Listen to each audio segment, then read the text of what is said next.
AP రాష్ట్ర రాజధాని అమరావతిలో ఐకానిక్ వంతెన నమూనా ఫైనల్ అయింది. ఈ వంతెన నిర్మాణం పూర్తయితే హైదరాబాద్ అమరావతి మధ్య దూరం సుమారు 35 కిలోమీటర్లు తగ్గనుంది. ఇక అమరావతిని అనుసంధానించే దిశగా ఏపీ ప్రభుత్వం వేగంగా దూసుకు వెళుతుంది.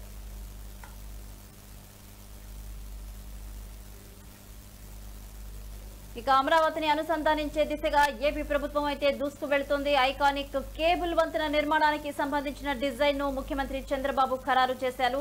ఇటీవల 4 నమూనాలను సిఆర్డీఏ వెబ్సైట్ లో ఉంచి ప్రజల అభిప్రాయాలు కూడా తీసుకున్నారు.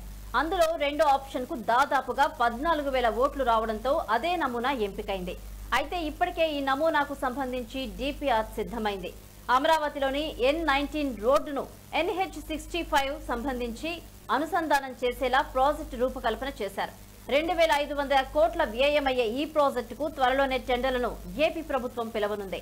కాగా ఎరుపు, తెలుపు రంగుల్లో జంట పైలాన్లతో రూపుదిద్దుకునే ఈ ఐకాన్ వంతెన ప్రత్యేక ఆకర్షణగా నిలవనుంది. ఎన్టీఆర్ జిల్లా మూలపాడు వరకు 5.22 కిలోమీటర్ల పొడవున కేబుల్ బ్రిడ్జ్ ను నిర్మిస్తున్నారు. ఇక ప్రస్తుతం NH65 నుంచి అమరావతికి చేరుకోవాలంటే మూలపాడు, ఇబ్రహీంపట్నం, గొల్లపూడి, కనకదుర్గ వంతెన, ప్రకాశం బ్యారేజీ మీదుగా 40 కిలోమీటర్ల మేర ప్రయాణించాల్సిన పరిస్థితి ఉంది. ఈ ఐకానిక్ వంతెన పూర్తయితే మూలపాడు నుంచి కేవలం 5 కిలోమీటర్ల దూరం ప్రయాణిస్తే చాలు అమరావతిలోకి నేరుగా ప్రవేశం లభిస్తుంది. ఈ వంతెన నిర్మాణంతో సుమారు 35 కిలోమీటర్ల దూరం తగ్గి గంటన్నర సమయం ఆదా కానుందని అధికారులు వెల్లడించారు.